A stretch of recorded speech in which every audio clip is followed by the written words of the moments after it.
Every single day that we wake up, we have been gifted the opportunity of choice. You can choose to be happy or you can choose to be sad. I don't care what your situation is. You should never allow your situation to define who you are as a person. The outside is the physical manifestation of what goes on inside the brain. Things do not just happen. No one just rear-ends your car. You don't just become broke.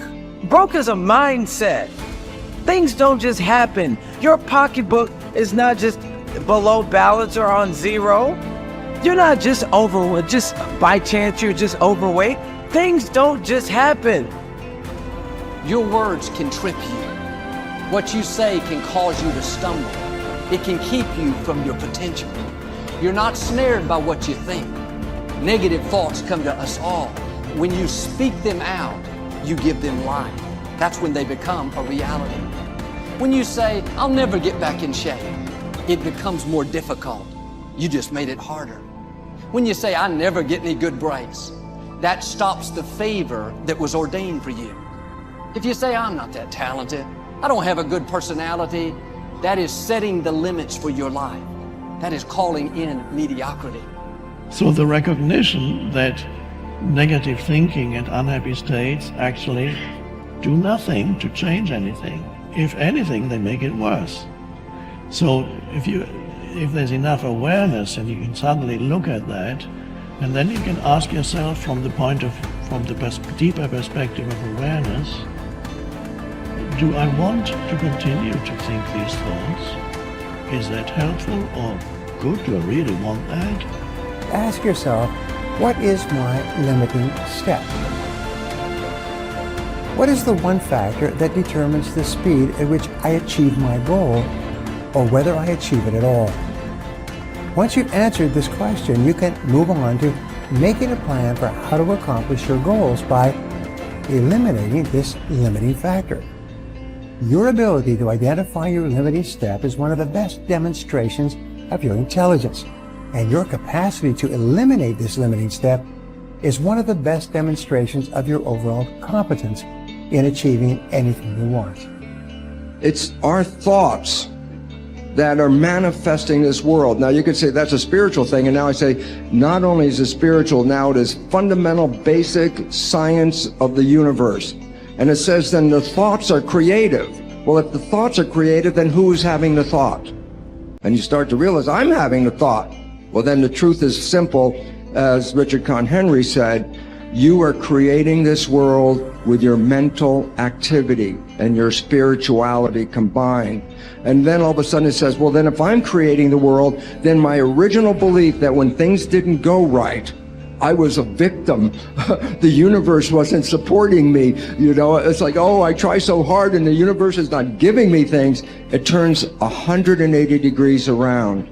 And it basically says this: we are creating this world. And then I say your mind is creating this world.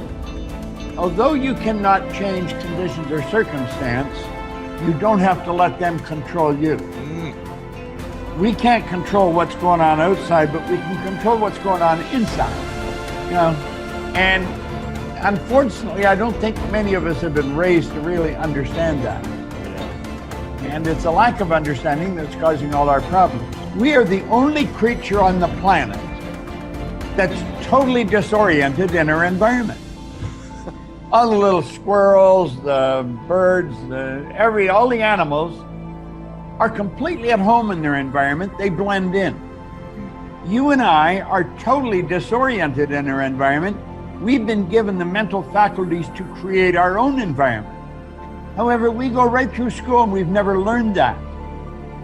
We have higher faculties, and the average person has no knowledge of how to operate with them, how to develop them. We have perception, the will, reason, imagination, memory, and intuition. Now, those mental faculties, they're not just words, they're actually mental faculties that we can use to take control over our world and to create the environment that we want. But unfortunately, we grow up, we don't know that. We've been raised to live through by what we see, hear, smell, taste, and touch. Our physical senses. And we've been raised to be controlled by what's going on outside. As little kids, will you listen to what I'm telling you? Will you look at this? And so it's all outside. We get our report card, and that tells us what kind of student we are. But it really tells us where our mind was at for a few minutes 3 weeks ago. Got nothing to do with who we are. So I think we're raised in ignorance, actually. There's a very small percentage of the population that have a reasonably clear understanding of who they are and what they're capable of doing, but the ones that do are in the minority. People think that the purpose of memory is to remember the past, and that's not the purpose of memory. The purpose of memory is to extract out from the past lessons to structure the future, and that's the purpose of personal memory. And so you're done with a memory when you've extracted out the information that you can use to guide yourself properly in the future. So if you have a traumatic memory, for example, that's really obsessing you, if you analyze that memory to the point where you figured out how you put yourself at risk and you can determine how you might avoid that in the future, then the emotion associated with that goes away. So memory has a very pragmatic function. And cultural memory is the same thing, is that we need to extract out stories from our past that structure our future. And we need that because, well, first of all, if you don't have a purpose, let's say, it isn't that your life becomes neutral in a meaningless sense. It's that your life becomes characterized by unbearable suffering, because the baseline condition of life is something like unbearable suffering. And what you have to set against that is a noble and worthwhile purpose. And hopefully your determination of that purpose is buttressed to some degree by the wisdom of the past, because you can't conjure something like that up on your own. And if you provide people with nobility of purpose, then they can tolerate the suffering of existence without becoming entirely corrupted by it. And cultures that don't do that, it isn't even so much that they die, it's that cultures that don't do that are dead. They're done. They don't have a story anymore. They don't have a call to adventure. And then everyone suffers stupidly as a consequence. It's a very bad thing. So Churchill made the same observation that many of the great psychologists and philosophers made in the early part of the 20th century. It's like, bring the story forward and propagate it and make it the most noble possible story. And then you motivate people to transcend themselves, which they need to do. So yes, he's exactly right in his diagnosis. In order for us to become abundant, we have to overcome the old personality. And that's 95% of who we are, right? Yes. So then, the side effect of the beginning of this process is a lot of discomfort.